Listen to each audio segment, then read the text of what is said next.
C'était la persévérance dans la prière. Acte 2 nous montre au verset 42, ça c'est la première partie, il persévérait dans l'enseignement des apôtres, dans la communion fraternelle, deuxièmement, dans la fraction des pains, troisièmement, et dans les prières, quatrièmement. Et nous voyons qu'au verset 43, la crainte s'emparait de chacun et il se faisait beaucoup de prodiges et de miracles par les apôtres. Tous ceux qui croyaient étaient dans le même lieu et y avaient tout en commun. Ils vendaient leurs propriétés et leurs biens et ils en partageaient le produit entre tous, sans exception, selon les besoins de chacun. Ils étaient chaque jour tous ensemble assidus au temple, ensemble dans la maison de Dieu. Ils étaient ensemble, ils rompaient le pain dans les maisons, ils prenaient leur nourriture avec joie et simplicité de cœur. Aujourd'hui, ce n'est pas le cas. On va à l'église, on écoute le pasteur et bye bye.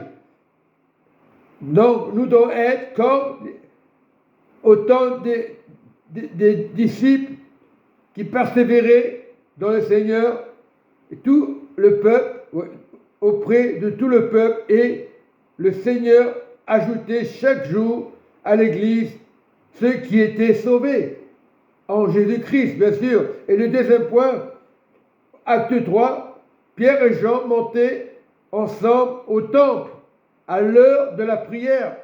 Et à l'église, tu dois être à l'heure de la prière. Aujourd'hui, on dit, c'est bon, je prie chez moi. Mais tu n'es pas à l'heure de la prière. Ils étaient ensemble. C'était la 9e heure. Ça représente 3 heures. 3 heures. Et c'était la 9e heure qui représente 3 heures de l'après-midi. C'était l'après-midi, 15 heures. C'était. Voilà. Il y avait un homme boiteux de naissance qu'on portait et qu'on plaçait tous les jours à la porte du temple, appelé la Belle, pour qui demande le monde, à ceux qui entraient dans le temple. Cet homme, voyant Pierre et Jean qui allaient y entrer, leur demanda le monde. Et Pierre, de même que Jean, fixa les yeux sur lui et dit, regarde-nous. Et il regardait attentivement, s'attendant à recevoir d'eux quelque chose. Alors Pierre lui dit, je n'ai ni argent, ni or, mais ce que j'ai, je te le donne au nom de Jésus-Christ de Nazareth. Lève-toi et marche. Lève-toi et marche. Et aujourd'hui, quand tu vois un pasteur, tu dois te lever et marcher. Ce n'est pas une question d'argent. Lève-toi et marche. Et voilà. C'est-à-dire le partage, donner ce que le cœur demande de faire, ce qu'ils étaient le jour de la Pentecôte. Ils partageaient le pain. Et aujourd'hui, on fait n'importe quoi. On l'accuse. Au lieu d'encourager, on l'accuse. Il faut savoir qu'au temps de Jésus, il y avait des malheureux. Mais il fallait qu'ils prient. Il fallait qu'ils persévèrent pour avoir des guérisons, pour avoir des témoignages. Aujourd'hui, c'est du n'importe quoi.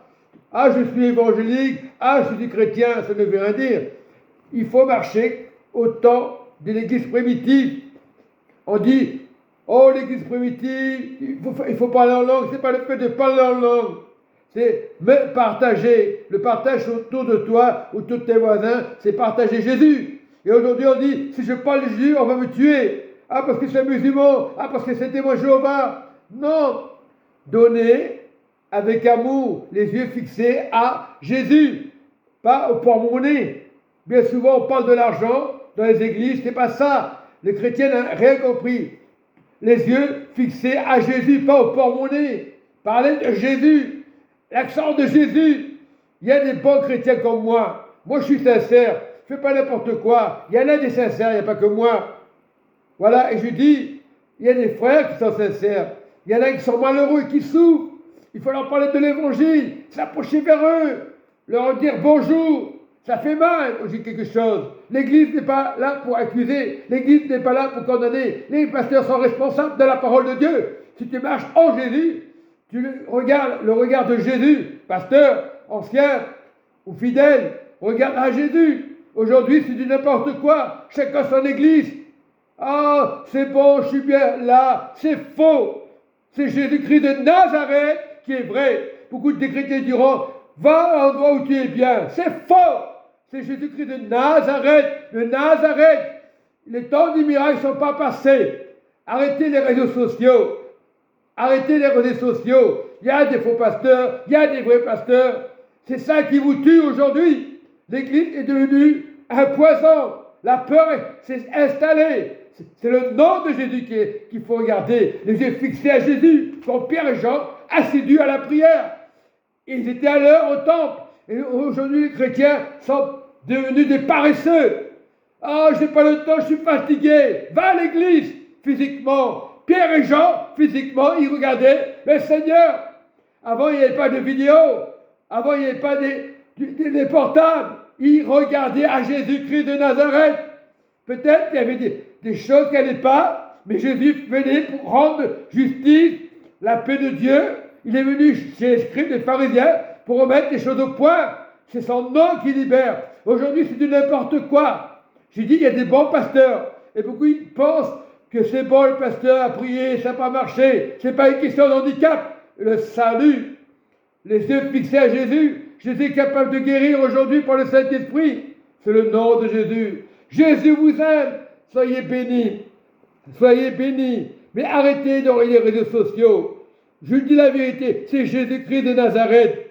Tu peux avoir un micro, tu peux te déplacer, tu peux faire ce que tu veux. Mais si tu n'es pas honnête, ça ne peut pas marcher. Moi, je l'ai fait une fois avec le micro. J'ai dit, c'est pas la peine. Je dois parler de Jésus. Je peux mon voisin donner un bon témoignage. C'est pas le fauteuil qui sauve. C'est pas l'argent qui sauve. Il faut donner pour le temple. Qu'est-ce qu'il faisait? Il marchait selon la parole de Dieu. Il persévérait dans la prière, dans l'enseignement, de la communion fraternelle. Cette communion, c'est Jésus. Là-haut, on mangera avec le Père. On sera tous à la droite de Dieu. Jésus vous aime. Persévérez au nom de Jésus.